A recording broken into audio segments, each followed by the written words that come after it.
Good afternoon, people. Welcome back to the show. It's the Gouda Tokes, as usual, with me, Tokes. And you know what? I've been thinking about a little word. There's a German word that I think every football fan should know. And that word is Schadenfreude. If you don't know what it means, I'm going to explain it right now. If you know what it means, you know what I'm getting at. So Schadenfreude, it is when you take pleasure from the misfortunes of your opponent. And it's something that all of us as football fans are more than guilty of on a week-by-week basis whenever we watch other teams. Doing a hate watch? Schadenfreude. Laughing when they lose? Schadenfreude. And why have I been thinking about that today? Because the news has come out that Man City have decided to refund their fans for that game that they played against Bodo Glimt yesterday. And I mean, I don't know what I think about that. It's a really good gesture from the club. I think, you know, they're a rich club, they can afford it. But I don't know what kind of precedent it set. They should have refunded the fans from the Manchester derby if they're going to start refunding fans for stuff. I think they would have preferred that over this Bodo Glimt thing. But it just shows how far City are from where they used to be. Losing against Bodo Glimt in the Champions League, deservedly so, 3-1. Despite the red card for Rodri, that wasn't the reason they lost the game, you know? Like, and they brought good players in. They bolstered their team this January window. They brought in Semenyo, they brought in Gueye.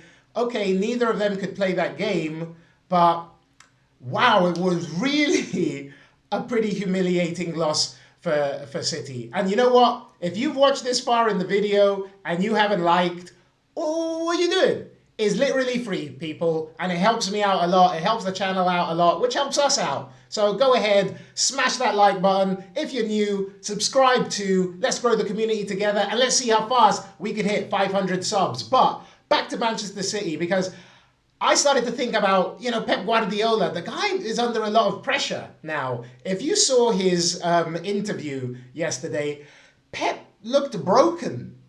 He looked like he was feeling a bit sorry for himself. It seemed like he was almost asking us to feel sorry for him. No, I feel zero sympathy for Manchester City Football Club. They have outspent everybody for ages.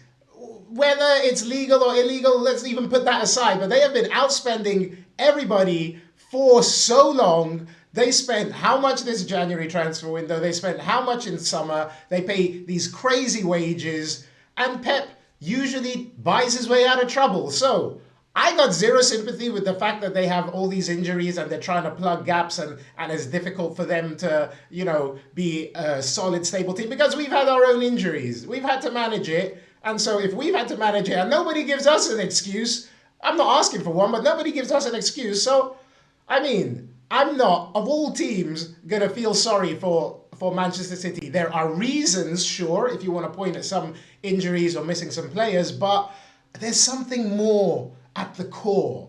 Manchester City have lost that air of invincibility, that aura. Pep Guardiola has too.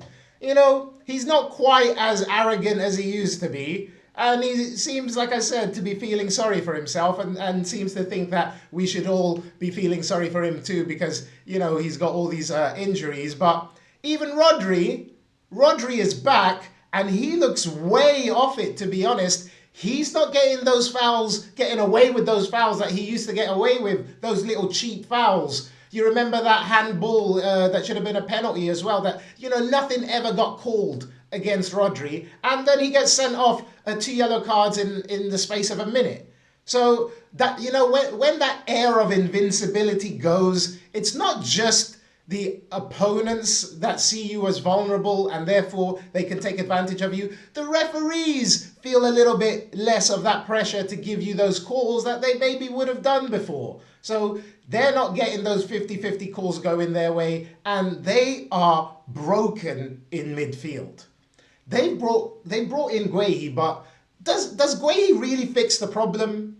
It's going to be massively important for them to have another body in defence, for sure. But their problems are so structural that I don't see how just putting one defender into that defence fixes things. They're vulnerable on the wings, the left back, right back. They're shaky centrally, and in midfield they get done on transitions all the time.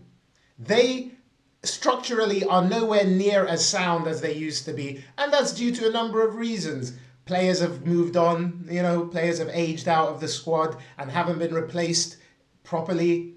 They've got a lot of injuries as well, and players that have come back like Rodri are not hitting top form like they used to. So there's a lot of things that they have to manage there.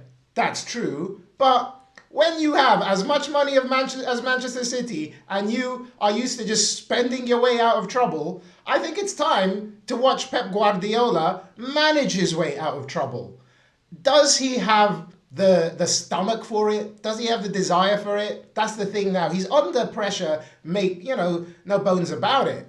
Does he really want to rebuild another squad? Well, rebuild a squad, because his old squad is really aged out. Is he capable? Is he willing to go ahead and put in that effort and the time? Because this is not going to get fixed in one transfer window, as we've seen. He really needs to fundamentally, fix some things in the team, because when he doesn't have like the best of that player in that position and he's trying to swap in somebody to do the role that's not, as good as that player, the system falls apart. And so Pep really needs to find another way to get that Manchester City team functioning. I mean, I hope he doesn't. I hope he decides to walk away. Don't forget, Maresca left Chelsea. I'm sure he's waiting in the wings. He had a conversation with Man City during the season. So if they have just the idea that Maresca is going to come in at the end of the season and Pep is going to leave, does Pep finish off the season?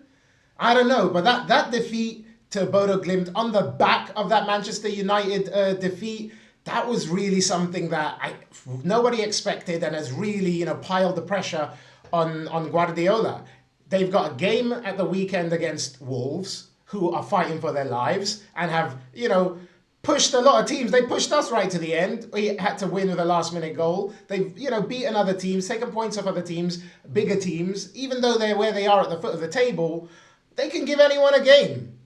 And it's not going to be a walk in the park for Manchester City. Luckily, Gueye is going to come into the squad. But like I said, the problems are so structural that, yes, that fixes some things centrally in defence. But in terms of the chances that they're giving up, those are still going to come.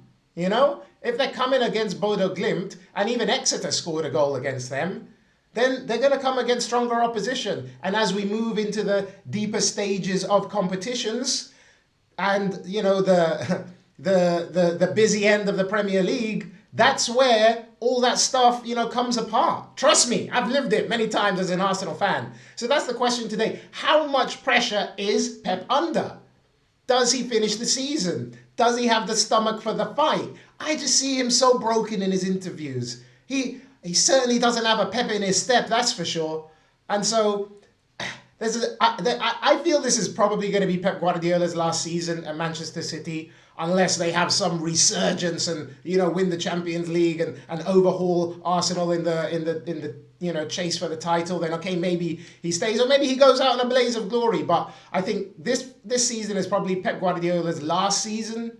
I think there's a lot of people talking about it. There's noise coming from inside Manchester City as well. And yeah, do they let him finish the season? What do you think? Do you think Pep really wants to stay? Is Maresca ready to come in? Is that the guy they should go for anyway? After, he did a fairly good job with Chelsea, I guess. But, it remains to be seen if he can do something with Manchester City. Whatever happens, when Pep Guardiola leaves, it's going to be a lot of change at Manchester City. We had it at Arsenal, obviously Wenger. They've had it at United, obviously, with Ferguson. They're now hoping to finally come out of that. It's been a long time since Manchester United have been trying to steady the ship. So it's going to be a monumental moment of change for Manchester City, and it'll be interesting to see how they manage that. The leaving of a big generational manager is something that rocks the club, so you need to get the next appointment right. And Pep Guardiola looks like he's just about done with football. I don't blame him. If I was as rich as him and really didn't need to work a day in my life and everything's going wrong and it's all this stress, I might as well say, you know what? I'm going to go to Barbados and chill out and just, take a break from football altogether. So, don't begrudge him that. He took some time off after Barcelona before he went to Bayern Munich. So, let him go, relax under a cabana, drink some cocktails. It's time for a break, Pep. But what do you guys think? Let me know in the comments, what you think about Pep. And hey, don't forget to like, share, subscribe. We're growing the channel. It's doing well now. A lot of you are watching without subscribing. Make sure you do that. But more and more of you are watching. So thanks for the support. Really means a lot. And hey, I will see you next time, people. Have a great day. Peace. Bye.